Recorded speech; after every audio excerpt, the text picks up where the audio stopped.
Today we're going to discuss how to calculate the volume of composite shapes. So we'll be looking at composite volume today. Let's start by looking at our first example. So we're going to be looking at exam style questions for these. And let's go through the first one. A child's spinning top is made from solid wood. The shape consists of a hemisphere base with a cone on top. So this diagram to our right, this is the shape we're talking about. So this is the child's spinning top that's been made from solid wood. The bottom is a hemisphere, which is half of a sphere, and the top is a cone. So we've to calculate the volume of the spinning top if the hemisphere has a diameter of 6 centimetres and the cone has a height of 7 centimetres. So we're shown on here as well on our diagram. 6 centimetres is our diameter, so from one side of the hemisphere to the other, and notice that the diameter of the hemisphere is exactly the same as the diameter of the base of the cone because they're joined together. And then the height of the cone is 7 centimetres, and again be careful that this is not the height of the entire shape, this is just the height from the bottom of the cone to the top of the shape. So we have to also give our answer correct to 2 decimal places. So to calculate composite volume, we are going to break it down into the 2 shapes that we've got because we're trying to calculate the total volume of this shape. So we're going to calculate the volume of the cone, and then we're going to calculate the volume of the hemisphere. And then to find the total, we just need to add those 2 volumes together. So let's start by calculating the volume of the cone. So volume of a cone is 1/3 pi r squared times height. Remember, you are given this formula in your formula sheet. So taking what information do we need? So we've got 1/3 pi. We need to know the radius of the cone. So because we know that the base of the cone is the same as the diameter of the hemisphere, so the diameter is 6, which makes the radius half of that, which is 3. And we are told the height of the cone, which is 7. So taking 3 and 7, plugging it into our formula, so you get 1/3 times pi times 3 squared times 7, and getting your answer and rounding it to 2 decimal places. So we've found the volume of the cone. We now need to go ahead and calculate the volume of the hemisphere. So the volume of a hemisphere is given by, we're calculating the volume of an entire sphere by using 4/3 pi r cubed, but because it's a hemisphere, it's half of a sphere, we need to divide that by 2. So once you've got that answer, you then divide it by 2. So the radius of our hemisphere, we are told that the diameter is 6, and the radius is half of that, is 3. So we're going to take 3, stick that into that formula to get 4/3 times pi times 3 cubed divided by 2. If you pop that into your calculator, you should get, rounded to 2 decimal places, 56.52.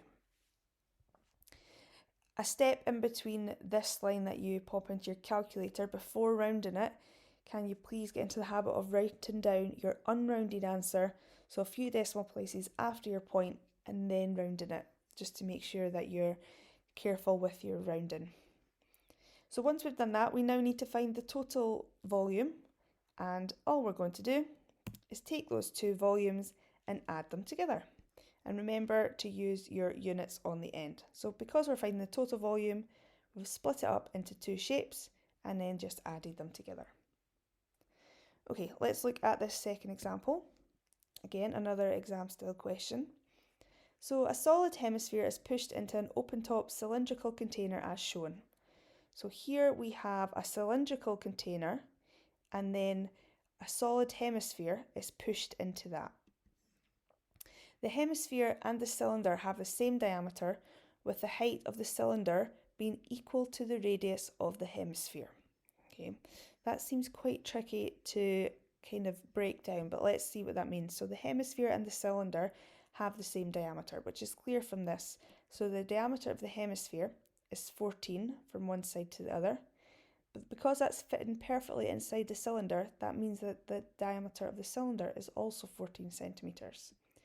And it also says the height of the cylinder is equal to the radius of the hemisphere. So we can see that the height from top to bottom of the cylinder is 7, which is as well equal to the radius of the hemisphere, which is also 7. So that means the centre point of this hemisphere, right down to the bottom, is 7 centimetres, which means that that hemisphere is touching the very, very bottom of that cylinder. Calculate the volume of the free space still remaining between the hemisphere and the cylinder.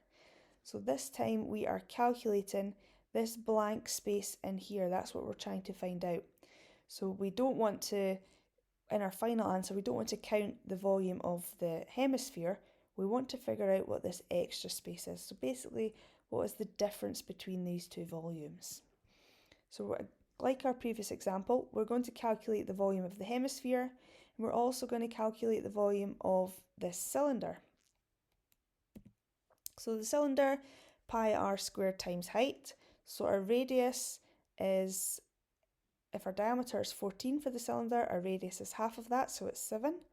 And our height, we are told, is also 7. So if we substitute that into our formula to get pi times 7 squared times 7, into your calculator, rounding to 2 decimal places, is 1077.02 cubic centimetres. So we've found the volume of the cylinder. We're now going to find the volume of our hemisphere. So the volume of a hemisphere, same as example 1, is the volume of a sphere, but because it's a hemisphere, we're going to divide it by 2 because it is half of that volume. And our radius, we're also told, well, we know our diameter, so our radius must be half of that, which is 7.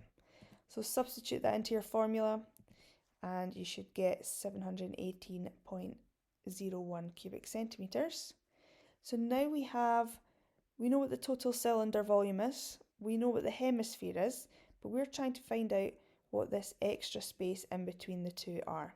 So if this hemisphere is pushed into this open-topped cylindrical container, we need to figure out what this free space is. So to do that, we're going to take the volume of the cylinder, subtract the volume of the hemisphere, so we're finding the difference, leaving this extra space, which is 359.01. So these two examples, our first one being the total area, so we're finding the two volumes of our shapes and adding them together. This example is about finding the difference between two shapes.